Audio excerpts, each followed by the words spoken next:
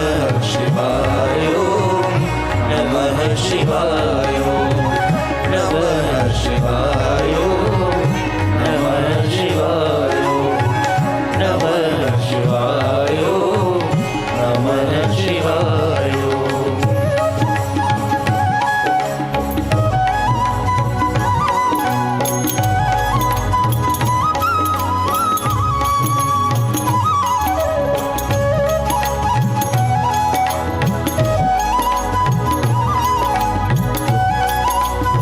શિવાય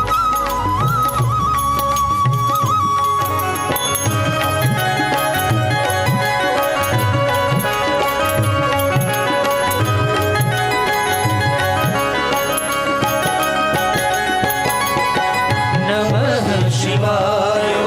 નમઃ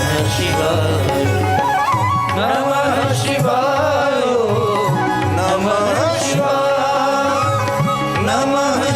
નમઃ શિવાય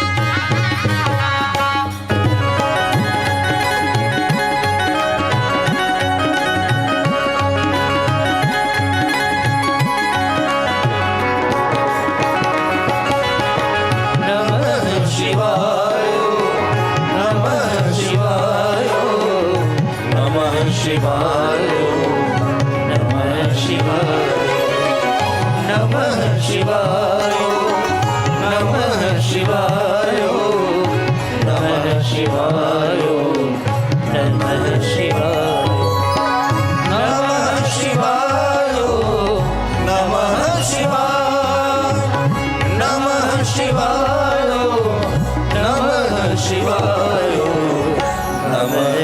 શિવાય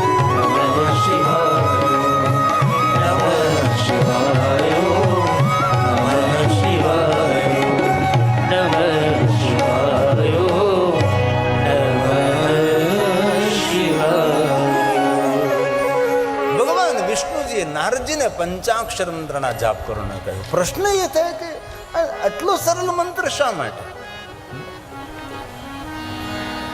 દુનિયામાં એટલા કઠિન કઠિન મંત્રો છે અને કોઈ કઠિન મંત્ર ન આપતા સરળ મંત્ર શા માટે?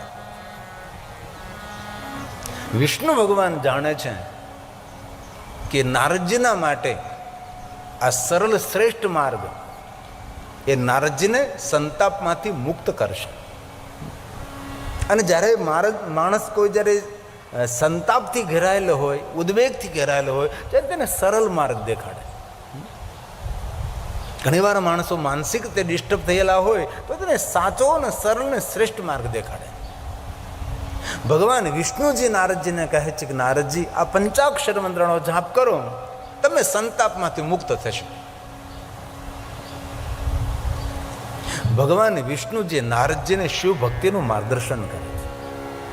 અને કોઈ પણ માણસ સંસારમાં પીડિત હોય અને એને મહાદેવની ભક્તિનું માર્ગદર્શન કરવું એ શ્રેષ્ઠ પુણ્ય પણ છે. અનેક માર્ગો દેખાડવા કરતા ભગવાન મહાદેવનો માર્ગ દેખાડવો એ શ્રેષ્ઠ છે.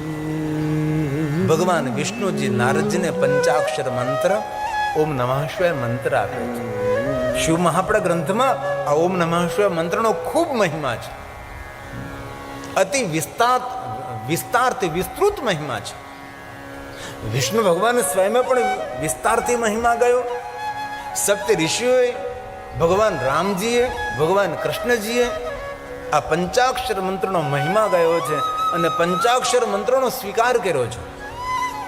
અને વિશ્વના દરેક મંત્રોના જાપ ન કરી શકે, પણ આ વિશ્વમાં જેટલા મંત્રો છે દરેક મંત્રોના જાપ કરવાનું પુણ્ય મેળવવું હોય તો માણસે કોઈ પણ સ્થિતિમાં આ ઓમ નમઃ શિવાય મંત્રનો જાપ કરો.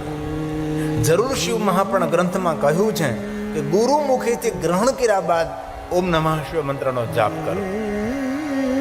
પણ એવું પણ કહ્યું છે કે ગુરુ મુખે ગ્રહણ ન કર્યો હોય પણ મનુષ્ય માત્ર માટે આ મંત્ર સુખ આપનારો, શાંતિ આપનારો છે. ભગવાન મહાદેવના મુખમાંથી પ્રગટ થયેલો મંત્ર છે. આ ભગવાન શિવજીએ આપેલો મંત્ર છે. પ્રણવ સાથે જોડીને નમઃ શિવાયનો જાપ કરવો અને આ મંત્ર હાલતા ચાલતા, બેસતા ઉઠતા, ખાતા પીતા, ઊંઘતા જાગતા, ઘરમાં, વનમાં, શમશાનમાં, પવિત્ર અવસ્થામાં, અપવિત્ર અવસ્થામાં, કોઈ પણ સ્થિતિમાં માનસિક સ્થિતિને સુધારવા માટે આ મંત્ર એક શ્રેષ્ઠ ઔષધિ તુલ્ય મંત્ર છે. તેથી માણસે પોતાનો શુભ અને મંગલ કરવું હોય તો આ મંત્રનો આશ્રય કરો. ભગવાન શિવની પૂજા માટે અલગ અલગ મંત્ર સ્તોત્ર કંઠસ્થ ન હોય તો ઓમ નમઃ શિવાય મંત્ર બોલીને શિવની પૂજા કરી શકાય છે.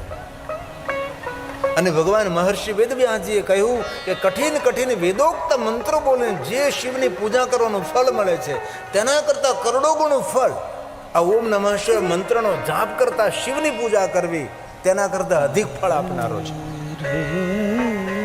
અને કોઈ પણ ગ્રહોની પીડા હોય, ઘણા માણસોને ગ્રહો બહુ નડતા હોય, એ પોતે આખા ગામને નડતો હોય. આ ગ્રહ નડે ને પેલો ગ્રહ નડે ને આ ગ્રહ, તે ગ્રહ નડતો તે ગ્રહનો મંત્ર જાપ આપણા કુલાચાર્ય પાસે કરાવવો પડે કે હે બ્રાહ્મણ દેવતા, અમારા મંત્રનો જાપ કરી દો, આ ગ્રહ બહુ પીડા આપે છે. પણ એના માટે કોઈ દક્ષિણા કોઈને કોઈ આપણે સમર્પિત કરવું પડે. એ આપણી પાસે વ્યવસ્થા ન હોય તો જે ગ્રહની પીડા હોય એ ગ્રહનો મંત્ર કંઠસ્થ ન હોય તો એ ગ્રહના મંત્રના બદલામાં ઓમ નમઃ શિવાય મંત્રનો જાપ કરો તો ગ્રહ પીડા પણ શાંત થાય. કારણ કે દરેક ગ્રહોના મંત્રોનું ઉદ્ગમ સ્થાન પંચાક્ષર મંત્ર છે. તેથી ગ્રહોની પીડામાંથી શાંત થવું હોય તો પણ ઓમ નમઃ શિવાય મંત્રનો આશ્રય કરો. શિવપુરાણ ગ્રંથમાં તો શ્લોકાત્મક એટલી બધી વિસ્તૃત વાત કરી છે. કોઈ પણ કામના, કોઈ પણ મનોકામનાની પૂર્તિ માટે પણ ઓમ નમઃ શિવાય મંત્રનો જાપ કરો. અને ઓમ નમઃ શિવાય મંત્ર માટે એવું કહ્યું છે કે આ મંત્ર કોઈ દી દુઃખદ ફળ નથી આપતો. આ મંત્ર હંમેશા સુખ આપે છે. કોઈ પણ સ્થિતિમાં આ મંત્રનો જાપ કરવામાં આવે તો આ મંત્ર હંમેશા સુખ આપવા માટે અને શુભ કરવા માટે, મંગલ કરવા માટે આ મંત્ર હંમેશા ટેવાયેલો છે. અને મહાદેવનો આપેલો મંત્ર છે. તેથી કોઈ પણ જાતિના, કોઈ પણ જ્ઞાતિના, કોઈ પણ વર્ણના, કોઈ પણ દેશના, કોઈ પણ ઉંમરના આ મંત્રનો આશ્રય કરી શકે છે. ભગવાન વિષ્ણુજીએ નારદજીને ઓમ નમઃ શિવાય મંત્ર આપ્યો છે. નારદજી, તમને શાંતિ મળશે આ મંત્રનો જાપ કરવાની. હવે નારદજી એક બીજી વાત યાદ રાખો. હવે ભગવાન વિષ્ણુજી નારદજીને એક બીજી શ્રેષ્ઠ વાત કરે છે. નારદ, સાંભળો તમે. અને વિષ્ણુ ભગવાન સ્વયં બોલે છે. આ શ્લોક વિષ્ણુ ભગવાન બોલ્યા છે. હે નારદ, આપાદમસ્તકં સમ્યગ, હે નારદ, ભસ્મનો તુલ્ય સાગર. ભગવાન વિષ્ણુજી નારદજીને કહે છે આદરપૂર્વક, હે નારદજી, ભાલમાં ભસ્મનું ત્રિપુંડ કરો. આપણને ઘણી વાર પ્રશ્ન એવા થતો હોય કે આ ભાલમાં આ 3 લીટા શા માટે દોરતા હશે? પણ ભાલમાં ભસ્મનું ત્રિપુંડ એ મનને શાંત કરે છે, અશાંત મનને દૂર કરે છે. અને ભાલમાં ભસ્મનું ત્રિપુંડ આપણી રક્ષા કરે છે. એ આપણું રક્ષા કવચ છે. તેથી સાધુ, સંત, મહાપુરુષ, મહાદેવના ભક્તો ભાલમાં ભસ્મનું ત્રિપુંડ કરે છે. ત્રિપુંડ એ ભગવાન મહાદેવના ભક્તોનો પરિચય પણ છે. અને એવું નથી કહ્યું કે ભસ્મનું ત્રિપુંડ સાધુ સંત વૈરાગી ત્યાગી લોકો જ કરી શકે. ભસ્મનું ત્રિપુંડ કોઈ પણ મનુષ્ય કરી શકે છે, પણ એવું પણ નથી કહ્યું કે ભાઈઓ જ ભસ્મનું ત્રિપુંડ કરી શકે છે. જે રીતે ભાઈઓ ભસ્મનું ત્રિપુંડ કરે એવી રીતે બહેનો પણ ભાલમાં ભસ્મનું ત્રિપુંડ કરી શકે છે. શિવ મહાપડ ગ્રંથમાં તો કહ્યું છે કે જેના ભાલમાં ભસ્મનું ત્રિપુંડ હોય એવા માણસનું દર્શન કરવા માત્રથી ગંગામાં સ્નાન કરવાનું પુણ્ય મળે. હવે એટલું તો વિચારીએ કે જેના ભાલમાં ભસ્મનું ત્રિપુંડ હોય એ ત્રિપુંડવાળા માણસનું દર્શન કરવાથી ગંગા સ્નાનનું પુણ્ય મેળવતું હોય, તો જે માણસ ભાલમાં ભસ્મનું ત્રિપુંડ કરતો હશે એનો મહિમા કેટલો. અને બહુ હૃદયથી કહું છું, ક્યારેય પણ મન વિચલિત હોય, આમ તો 24 કલાક આપણું મન વિચલિત જ હોય, આપણું મન ક્યાં ઠેકાણે હોતું જ નથી. એ વિચલિત મનને શાંત કરવા માટેની શ્રેષ્ઠ કોઈ ઔષધિ હોય તો ભાલમાં ભસ્મનો ત્રિપુંડ છે, અનુભવ તો કરજો. ક્યારેક કોઈ જગ્યાએ ગોઠતું ન હોય, અણગમો થતો હોય, બેચેની લાગતી હોય, ન બોલવું ગમે, ન વાત કરવી ગમે, ન કોઈ સાથે રહેવું ગમે, ન વાર્તાલાપ ગમે, ન ઘરમાં ગમે, ન બહાર ન ગમે, અણગમો. ત્યારે ભાલમાં ભસ્મનું ત્રિપુંડ કરવાથી મન આનંદિત થાય છે. અને ભાલમાં ભસ્મનું ત્રિપુંડ એ મનને સંદેશ આપે છે કે હે મન, તું શાંત થઈ જા, બાકી આ બધું નાશવંત છે. નાશુરતાનું સર્વશ્રેષ્ઠ સંકેત કોઈ હોય તો એ ભસ્મ છે. ભસ્મ શું છે? આ મહાદેવજી પોતાના અંગ પર ભસ્મ શા માટે લગાવે છે? ચંદનનો લેપ કેમ નથી કરતા? કોઈ સુગંધિત દ્રવ્ય કેમ નહીં ભાઈ? ભસ્મ શા માટે? કારણ કે ભગવાન શંકરજી આ મનુષ્યને, દેવતાઓને, ઋષિમુનિઓને મોટો સંદેશ આપે છે કે એ ઋષિમુનિઓ માયાથી સતર્ક રહો. ભગજી આપની આંખો દ્વારા તમે જોવો છો આ બધું જ નાશવંત છે. નાશવંતતાનો શ્રેષ્ઠ કોઈ સંદેશ હોય તો ભગવાન શંકરજીના અંગો પર ભસ્મનું લેપન છે. અને આપણે સૌ જાણીએ છીએ ભાઈ, 40 કિલો લાકડા 2.5 કલાક બળવાનું, એના માટે માણસ આખી જિંદગી સળગે છે. એનાથી વિશેષ શું છે? અને ભગવાન શંકરજી મૃત્યુનો સંદેશ આપનારા દેવ છે, અને મૃત્યુ સત્ય છે. આપણે 60 કે 70 કે 80 વર્ષ થયા ને પછી આપણે ગણતરી રાખવી જોઈએ હવે કેટલા વર્ષ ધરતી પર રહેવાનું છે. એ પ્રમાણે આપણું બધું કાર્યક્રમ હોવા જોઈએ, એ પ્રમાણે પ્લાનિંગ થવું જોઈએ કે તમે 50 વર્ષના થયા તો પછી આપણી પાસે કેટલા વર્ષ છે, કે 100 વર્ષના તે 50 વર્ષ હવે જીવવાના રહ્યા. 70 વર્ષના થયા તો નક્કી કરવું જોઈએ કે 70 વર્ષના થયા હવે 70 વર્ષ ધરતી ઉપર નથી રહેવાનું. એ પ્રમાણે બધું આપણું મેનેજમેન્ટ હોવું જોઈએ, બધી વ્યવસ્થા હોવી જોઈએ. પણ માણસની મોટા મોટી વિનમણા છે કે માણસ પોતાના મૃત્યુને સ્વીકારવા માટે તૈયાર નથી. એવું સમજે છે કે શમશાને જાય કે આ બધા મરે છે, આપણો તો વારો જ નથી. શંકરજી પોતાના અંગ પર ભસ્મને લગાવીને દુનિયાને સાવધાન કરે છે, સતર્ક કરે છે અને કહે છે કે હે મનુષ્ય, જીવનની વાસ્તવિકતાનું દર્શન કરજે, જીવનને સમજવાનો અને સંભાળવાનો તો પ્રયાસ કરજે. આ શંકર ભગવાનનો મોટો સંદેશ છે. અંગે ભભૂત લગાવે ભારી, આપ બેઠા છો આસન વાળે. શંકરજી અંગ ઉપર ભસ્મ લગાવી અને ધૂણી દગાવે છે, એ મહાદેવજી છે. શંકરજીનું ચરિત્ર, ભગવાન શંકરજીનું સુંદર સ્વરૂપ, રૂપ એ દુનિયાને સંદેશ આપે, એક ઉપદેશ આપનારો છે, એ ભગવાન શિવ છે.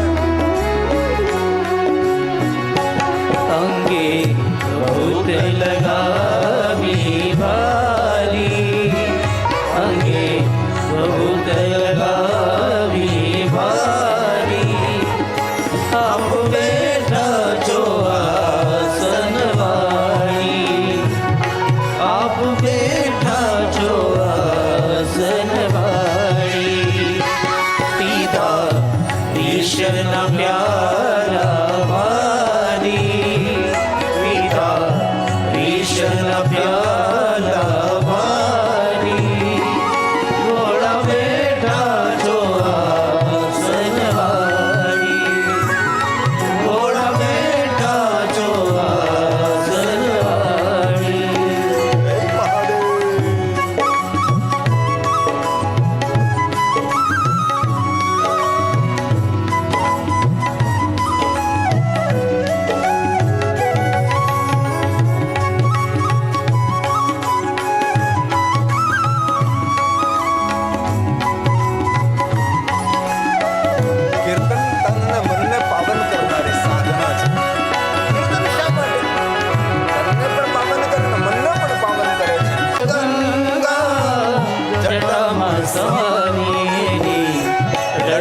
રાખી છે વારી, એની લટ રાખી છે વારી. થોડા બેઠા છો આસન વાળી, થોડા બેઠા છો આસન વાળી. હે મહાદેવ.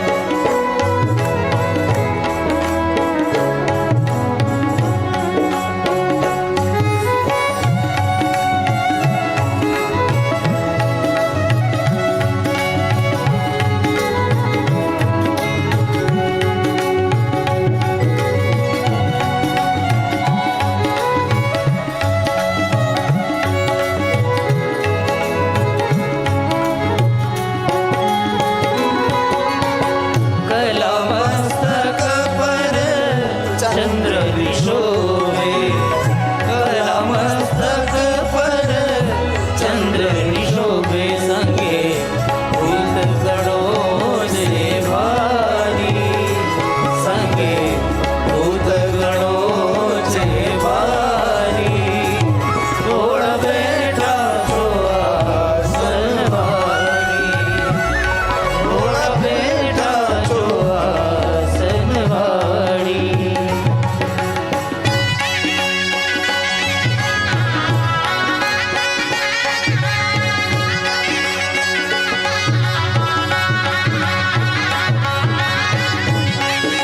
હે મહાદેવ. હે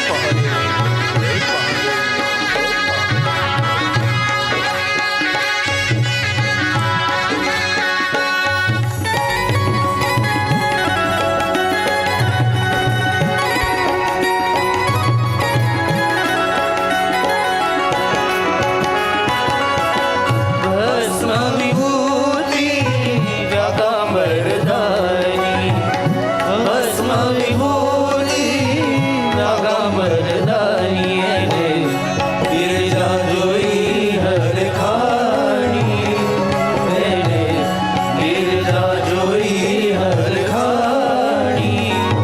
થોડા બેઠા છો આસન વાળી, થોડા બેઠા છો આસન વાળી.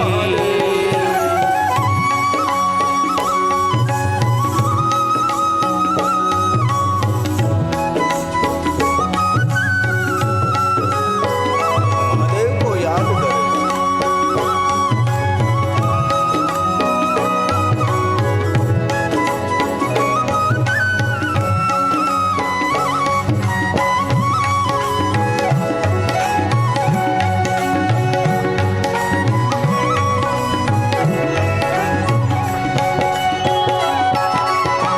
ગીરી કહે હું ગુણ શું ગાઉં, ગીરી કહે હું ગુણ શું ગાઉં. ઘોડા તારી છે મહેરબાની, ઘોડા તારી છે મહેરબાની. થોડા બેઠા છો આસન વાળી, થોડા બેઠા છો આસન વાળી. અંગે બબૂલ લગાવી ભારી,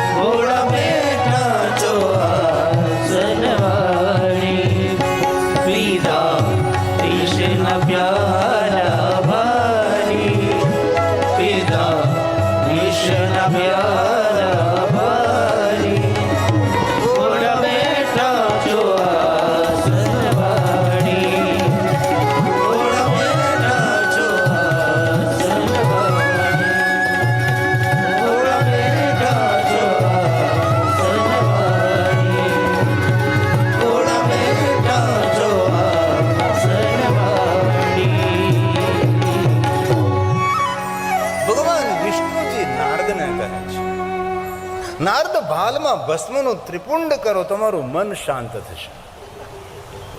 અને ભસ્મનું સાચું નામ વિભૂતિ છે. તો પ્રશ્ન એ થાય, આપણે ગુજરાતીમાં ભભૂતિ કહીએ, ના મારા દસનામાં નામ પણ હોય ભભૂતગીરી બાપુ. તો સાચું નામ તો વિભૂતિ છે. તો વિભૂતિને ભસ્મ શા માટે કહેવામાં આવે છે? તો શિવ મહાપડા ગ્રંથમાં સ્વયં ભગવાન શિવ કહે છે, દેવતાઓએ પ્રશ્ન કર્યો કે મહાદેવજી સમજાતું નથી, તમે તમારા અંગ ઉપર ધારણ કરો છો તેનું નામ તો વિભૂતિ છે, તો આખી દુનિયા વિભૂતિને ભસ્મ શા માટે કહે છે? ત્યારે ભગવાન સ્વયં મહાદેવે દેવતાઓને કહ્યું છે કે દેવતાઓ, મારા અંગ ઉપર જે ધારણ કરવું છે વિભૂતિ છે. આ વિભૂતિને કોઈ માણસ ધારણ કરે છે તેને ભસ્મ એટલા માટે કહેવામાં આવે છે કે વિભૂતિને જે કોઈ પોતાના અંગ ઉપર ધારણ કરે છે તેના જન્મ જન્માંતરના પાપો બળીને ભસ્મ થાય છે, તેથી તેને ભસ્મ કહેવામાં આવે છે.